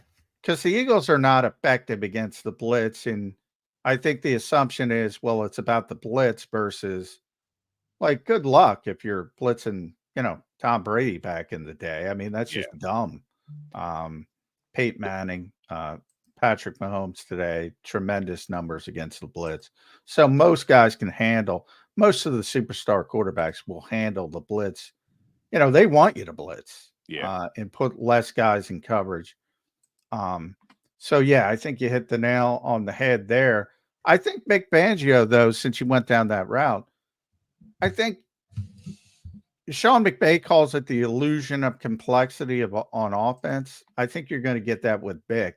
So people might see Devin White blitz, but he's really not blitzing because they're dropping someone else and you're still rushing 4. So they'll see aggression, and I think they'll be happy, even though it's sort of the illusion of aggression. Yeah, he's not bringing 0 blitzes, Vic Fangio. And in fact, I went and looked at his last 5 seasons as either a DC or a head coach. Last year, they were 27th in blitz percentage. The year before, 15th, middle of the pack. The year before that, 15th. I'm shocked he got up to 15th, to be honest. 15th in his last year at Denver, and they had a top 3 defense. And then 18th the year before, and then he was 23rd. But last year, 27th in blitz rate, number 3 in sacks. So whatever he did work in getting to the quarterback. Well, that's what I like about Vic, because I guarantee if you go through those years when the blitz numbers are a little bit higher, you didn't have good rushers. Like Van Ginkel had a great year before he got hurt. Phillips obviously had a great year before he got hurt. He had so many injuries. He didn't need the blitz. So if he doesn't need the blitz, you're not blitzing. Yeah. That's dumb. If you get home with 4, like the Eagles did in 2022, why would you blitz? I'm right there with you. But I do agree with you, though, even though it's not technically a blitz if they bring Devin White and drop someone else into coverage. I do expect to see Devin White blitz the quarterback a little bit, because he did that really well in Tampa. It was one of the things he continued to do well, even though he struggled in pass protection, struggled with tackling, struggled being motivated, from my understanding, what I've read. He was always a pretty decent blitzer.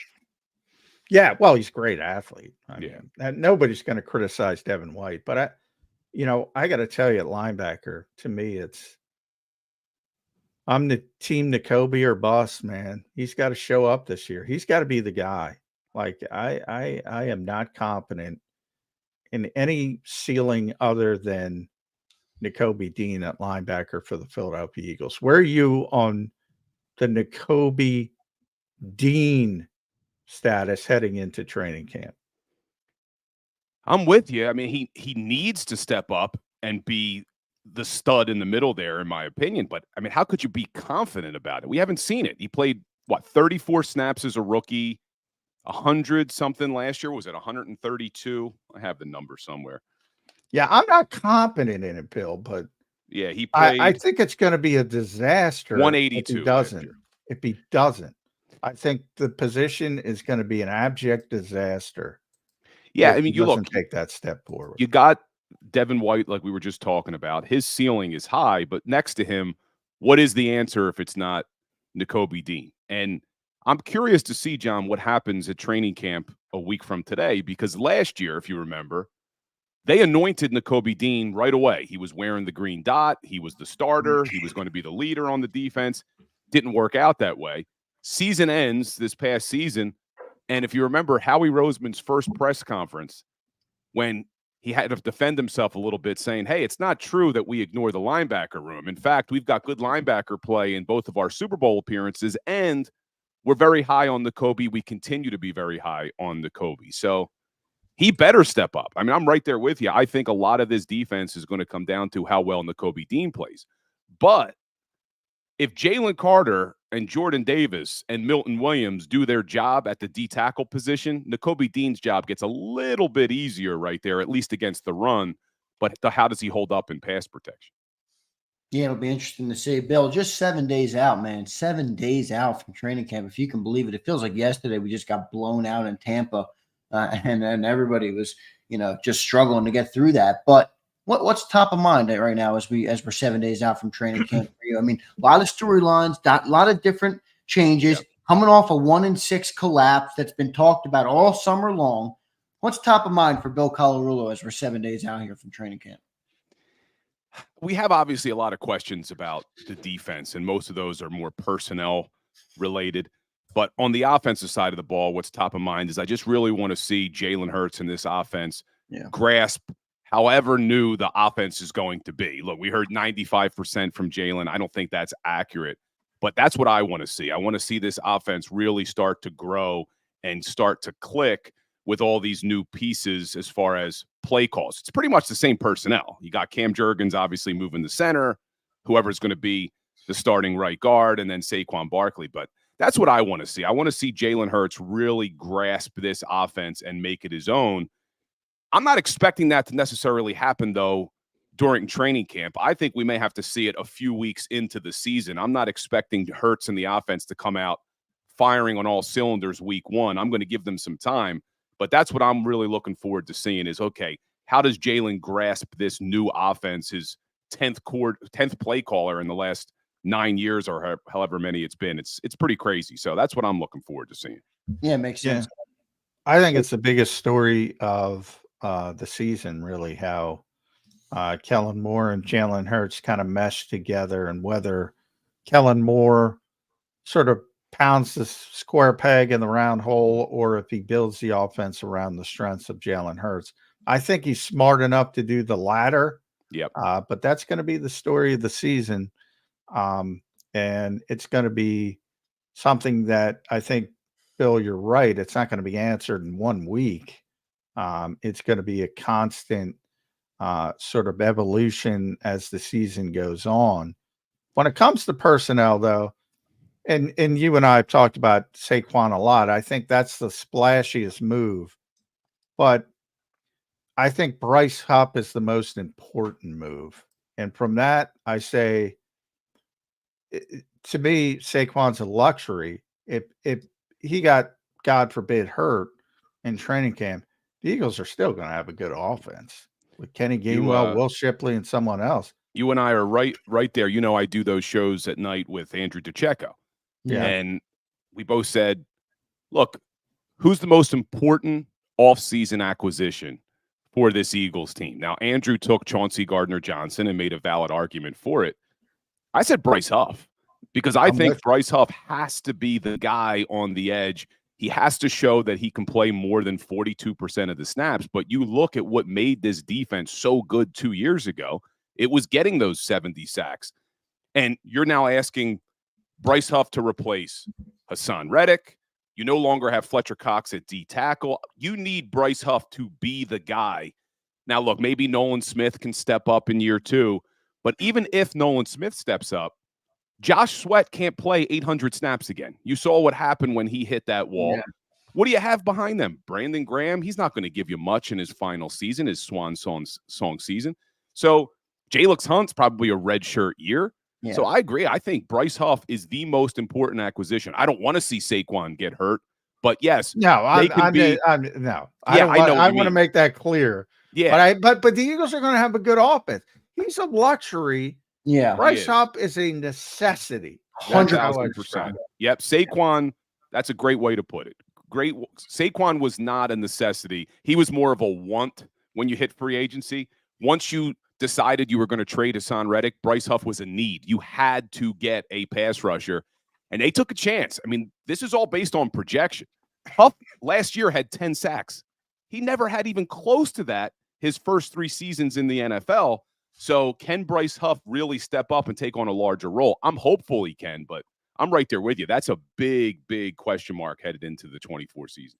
Yeah, and I'm high on Bryce Huff, but his pressure percentages are outrageous. Unbelievable, man. And you know, obviously limited, but I think people look at last year because he had the 10 sacks and his pressure rate was 20, depending on what you have, 20.3% from the Football Outsiders guys, which was second to Micah Parsons.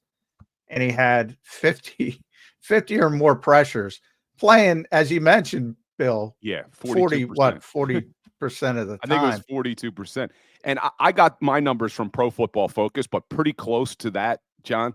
They had him at a 22.9%. Yeah. So win there's a little rate. shift. And Next Gen Stats had him number one, not only in 2023, but he was number one in 2022. Yeah, this Again, guy in can get a it. limited And to put that into perspective for people, according to Pro Football Focus, Reddick's win rate was 14%. Yeah. So if Bryce Huff's winning close to 23% and Reddick's winning 14%, we know how good Reddick is. Reddick's a great pass rusher. So if this kid can step up and take on a larger role, the Eagles may have hit a home run getting him at the price that they did, but it is projection. Yeah. Yeah, it's And you got to be fair. Sorry, Xander. No, you're but good. Just Yeah, to no. finish it up, the Jets have a tremendous supporting cast. 1,000%. He was asked to do one thing.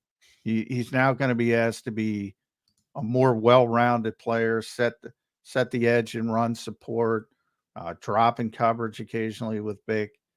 So he's going to have to do a lot of different things. I don't expect it to be 22% when he was just pinning his ears back.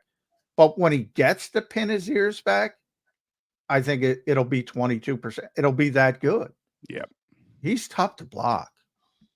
I think Howie got this one right, but it's a projection, as you mentioned. Yeah, we'll see how Bryce Huff plays this year. Going to be a big one, as you guys mentioned. He is a necessity on this team to play well. Bill, I'm going to put you on the spot here. We are 52 days away from the Philadelphia Eagles kicking off in Sao Paulo, Brazil. Who's the cornerback opposite Darius Slay on week one? That's a good one. That is a good one. So I was saying before the mandatory minicamp that I thought Keely Ringo was going to win the job. But everything I've heard was that how good Isaiah Rodgers looked in mandatory minicamp as well. So I think it's a toss-up between Rodgers and Keely Ringo. I'm still extremely high on Keely, but Isaiah Rodgers, from what I've read, and I wasn't down there, John was extremely impressive. So I don't know if that really answers your question. I'm going Rodgers or Ringo. I'm not going Quinyon Mitchell. I said that the night they drafted him. A lot of people were saying he was going to be the starter. I said, don't rule out Keely. And now that Isaiah Rodgers is battling as well, I don't think it'll be Quinyon. I think it'll be one of those two. Isaiah Rodgers was phenomenal. He was my off-season MVP. I gave him that official award. And he won the home run derby at Devontae Smith's softball home run game. derby. Keely Ringo was almost as good. And people who watch this show know I love Keely Ringo as a prospect. But yeah, I'm on Team Quinyon. I mean, they want him to play. He's going to play. That's where now the one wrinkle in that thought could be Vic doesn't seem to give a you-know-what. So if if it were up to Howie, I'd be very confident in saying Quinyon Mitchell is going to be the starter week one if he's healthy. But Vic will be like, screw that. I'm going to play who I want. So I do think the door is open for Rodgers and or Ringo. And if Quinyon shows up and he's not good and has a really bad summer, which I don't expect to happen because he also looked good. Yeah. All the corners, that was the story, all the young corners of the spring, they all look good. But I just think they want Quinyon on the field and Cooper as well. And that makes it more difficult for Keely Isaiah and Keely. But the only thing is with Howie Roseman is he did trade away a third-round pick to move up in the fourth round to get Keely Ringo. So I wouldn't be shocked if he wants to see that kid play too. And look, you got to give Roseman credit. As soon as the Colts cut Isaiah Rodgers, he signed them immediately. So I think Howie would be okay with all three of those guys playing. But look, there's only two outside corner spots, and Ringo, Slay, and Ringo, Rodgers, and Quinyon, I don't think are playing the slot corner position. I don't think they're going to move them into the nickel. I know Rodgers, a lot of people thought he had that body type, but you and I have talked about this before. In Indianapolis, they had a good nickel corner, so he played outside his whole career. Is that a move maybe they would try come training camp? We'll have to see. I think eventually you'll see some cross training because the body type, as you said, but they're much better stocked at slot corner this year because of what happened last year. So you'd have to get past Cooper and Abante, and even, they brought in Tyler Hall, which not a lot of people talk about, but he's an NFL level player.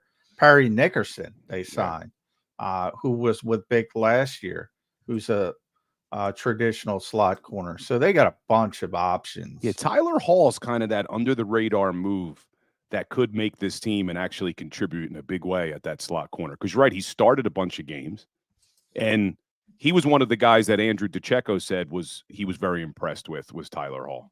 Yeah, and he can play safety as well. He's got some versatility, so he's got that Avonte Maddox sort of mirror. How many corners do you think they keep, John?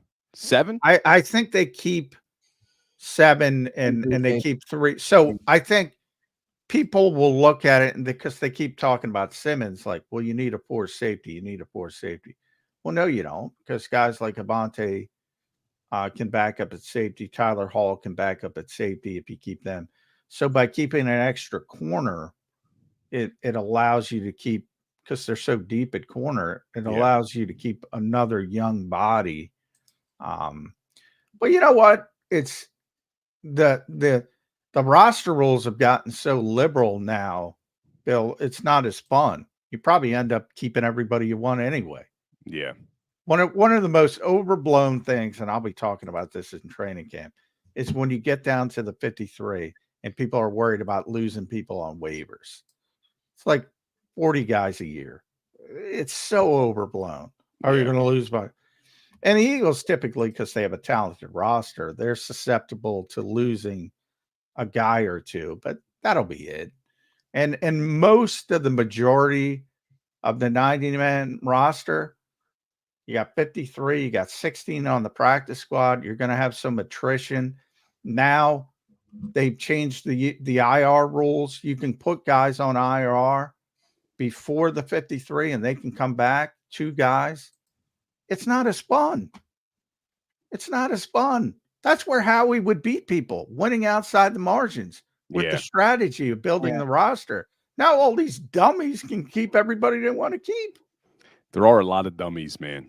Yeah. Making decisions in the NFL. My concern with back to Isaiah Rodgers. My concern with Isaiah Rodgers is, look, I know we keep saying Vic is going to play the best guy, but at some point, the business of the NFL is going to supersede Vic Fangio, and definitely in Philadelphia, where this is Howie Roseman and Jeffrey Lurie's football team. This is not Vic Fangio, first-year coordinator in Philly's football team. If they want a guy to play, I think they're going to overrule Vic. Maybe not to a big extent, but specifically at that cornerback position, they have draft equity and capital in a lot of young guys. Keely Ringo, Quinyon Mitchell, Cooper DeJean. These are all up-and-coming players.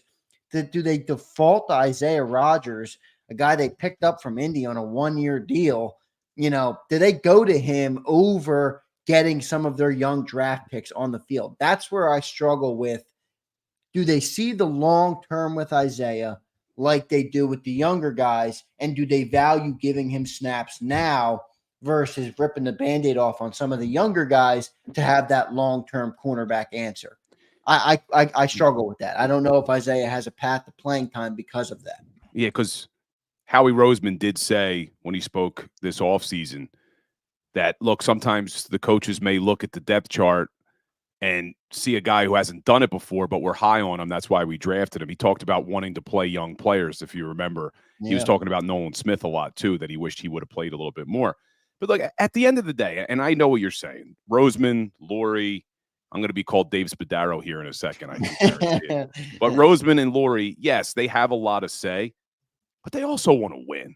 I mean, this is a winning organization. I don't think that if Vic Fangio went to Roseman and said, Isaiah Rodgers gives us the best chance of winning, Quinyon Mitchell's not ready, that Howie Roseman's going to say, I don't care. I want Quinyon Mitchell to play, and we're going to lose football games. I just think at the end, they want to win, especially with the way the last season went. Now, look, I don't understand why they kept rolling out James Bradbury last year. That could have been contractual because of the fact he was making so much money, and they didn't give some of the younger guys an opportunity until late in the season. But I just think, yes, you're right. They do have a lot of power. Roseman has a lot of power, but they want to win games. They want to win. This team has been a very successful organization over the last 20 years because of Jeffrey Lurie and a lot of it because of Howie Roseman.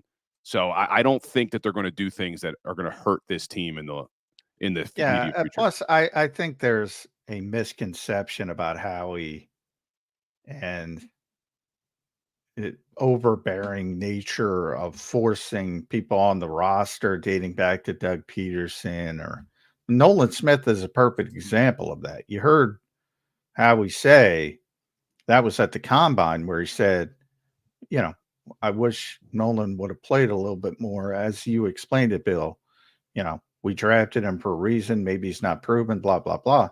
Bottom line is Nick didn't play him, or Sean Desai, Matt Patricia didn't play him because they were given a rope to not play him. Yeah. He doesn't override people.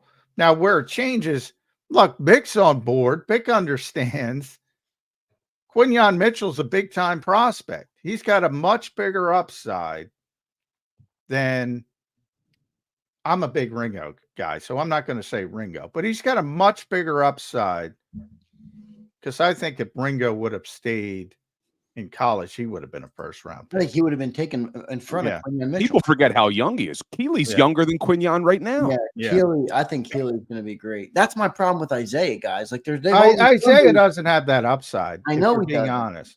Yeah. Or Cooper DeJean as well. And Nick's on board. Vic, is on board. He understands that.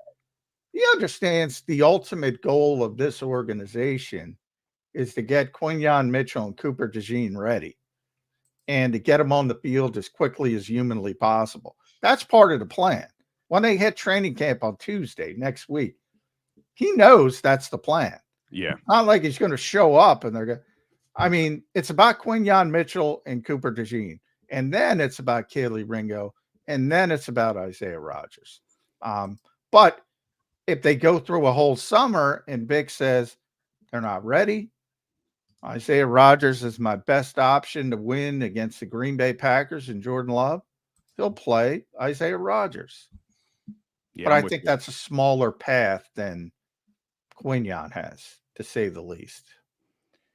But what could help whoever's over there at corner would be the guy we talked about a few minutes ago, and that's Bryce Huff. They get that strong pass rush. Oh, yeah. I mean, there's a reason why they were number one in sacks 2 years ago, and they also had the number one pass defense. And then when you saw the sacks drop to 19th, the pass defense drops to 31st. So if that D-line does its job, whether it's Quinyon, Keely, Isaiah, whoever it is, it'll help them a great deal if they hit on Bryce Huff the way they think they did. Bill, let's talk offense. How about offense? What's on your – I mean, I know the big story is Jalen Hurts and Kellen Moore. We talked a little bit about that. But, I mean, when you dive into the nitty-gritty, what are the biggest questions on offense coming into the year? I mean, it's such a talented group, Bill. When I think about this offense, I'm like, you couldn't give Kellen Moore more assets if it was your number one objective. I mean, couldn't give Kellen Moore more. You couldn't. I mean, he's the two probably the best tandem wide receivers in the NFL, arguably a top 3 tandem, a great tight end, a great running back, a top 5 offensive line, a top 10 quarterback. I mean, it's all there for Kellen Moore. What are your biggest questions coming into the year on that offense? I think the most obvious one is the offensive line and how Cam Jurgens takes over at center, and then who's your right guard. I'm confident. I think Cam Jurgens is going to be really good at center. He's not going to be Jason Kelce. I don't think we'll ever see a Jason Kelce again.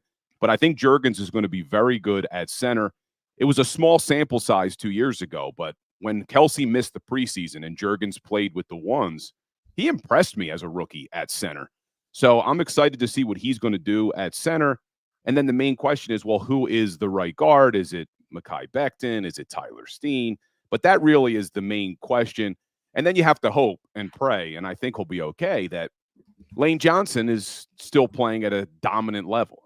Hopefully he stays healthy. Their record with and without him is unbelievable. So if Lane Johnson can stay healthy, I'm expecting Mailata to grow again. I'm expecting Landon Dickerson to get even better. So now it just comes down to, well, how does your center and right guard play? And if this offensive line can be good, I think we're looking at probably a top 3 offense. Yeah, I mean, that's the expectation is certainly number 8 wasn't good enough. Right. A lot of that is recency bias because they obviously fell off down the stretch. But this offense is too talented. I think about, the ceiling versus the floor. Yeah. Ceiling's number 1. The floor is probably 10. Yeah, I mean, look they're at not last they're year. not going to be a bad offense. Like you just said, 8th last season in terms of yards, 7th in points. And I don't think there's a single person who watched the Eagles who would say, yeah, that offense was great last year. Yeah, they think and they it's still great. finished top 10. That's the expectations, man. Yeah, it's a tough climb for Kellen Moore. I mean, it's like top 5 or bust at this point for him. Yeah. I'm excited for what he's going to do, though. I really am. And I'm excited for Jalen Hurts this year. I think Jalen Hurts, I don't think his season last year was as bad as some people are making it out to be. Yes, the turnovers were a problem, but I don't think there's a lot of narrative that he took this massive step back. I don't think it was that massive of a step back. I think turnovers contributed to it. I think it was all turnovers. I say it all the time. He generated 35 touchdowns when he was an MVP candidate. He generated 38 when everybody thinks he stinks. The whole difference in that offense was the turnovers. Yep. He threw a total of 15 interceptions over 21 and 22, and he had 15 alone in last season. And then you had the fumbles. Eerie. Every year, Jalen Hurts has fumbled 9 times. But Just last who year, recovers them. Yeah. Yeah, last year he lost 5, which was a career high. Yeah, the year before he only lost 2 of those 9, and it's turnovers aren't an issue. But yeah, I'm right there with. Look at me and John seeing eye to eye on a lot today. We like Keegan Ringo. I'm like Spadaro. We like Jalen Hurts.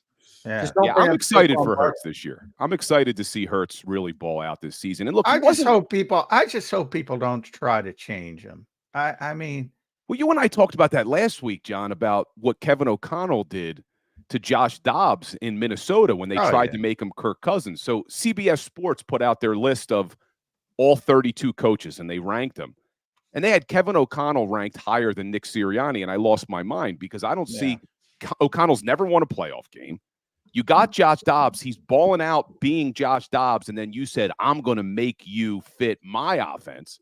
And it was a disaster down the stretch. So I'm right there with you. Kellen Moore has to build an offense that takes advantage of Jalen Hurts' skill set, not force Jalen Hurts to fit into your offense, and I think he will. Look, I think you guys are right about Jalen Hurts last year, and it's a little bit overblown, the regression, and it's more turnovers. But is it? I mean, there's 3 of us sitting up here. Is it just me that didn't see the dynamic player you saw in 22 last year?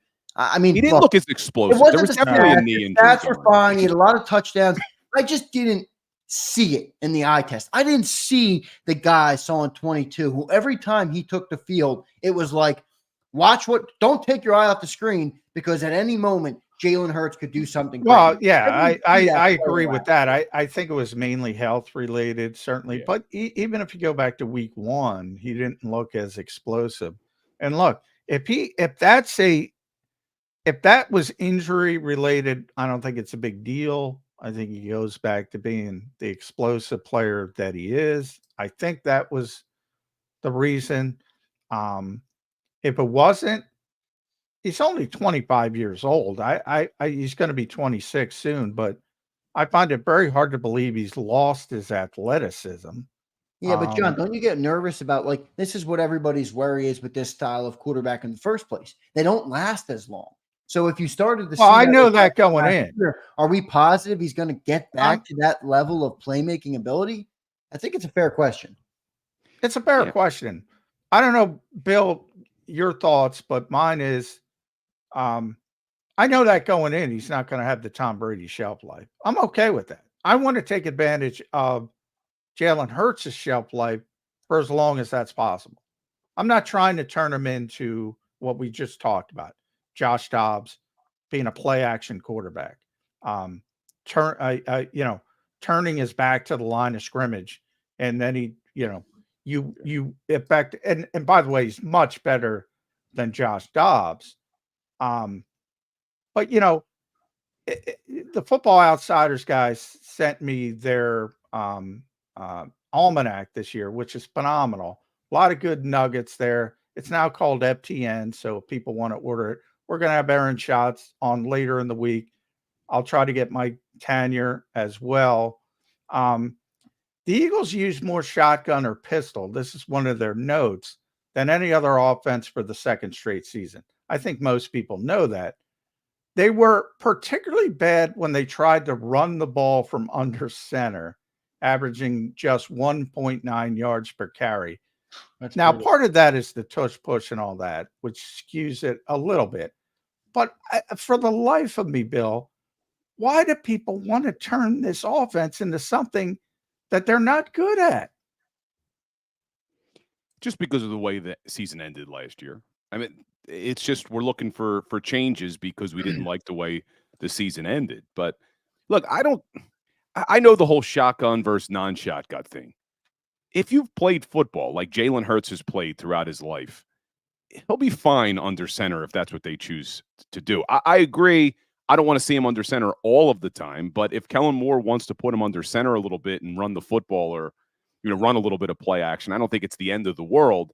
But Kellen Moore said something at his first press conference that had me excited because what he said was that Jalen Hurts' running ability is a weapon that they do want to take advantage of. He didn't say we're going to change him. He didn't say, hey, we want to keep him healthy. He said they're going to take advantage of his running ability. So, look, if he's under center a little bit more this year, I don't have a problem with it. But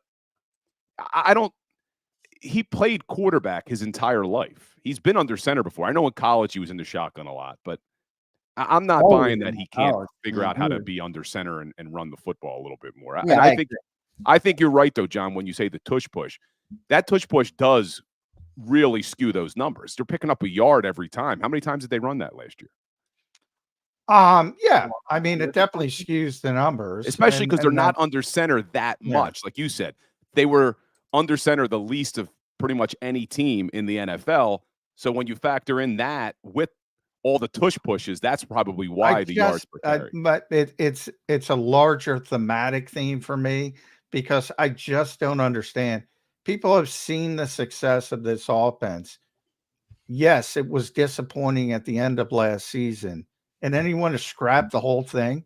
The greatest stretch of build-up Eagles football history, and they're now 91 years old, Bill. So it's not like they're 10 years old, was when they won 29 of 32 or whatever it was with that offense.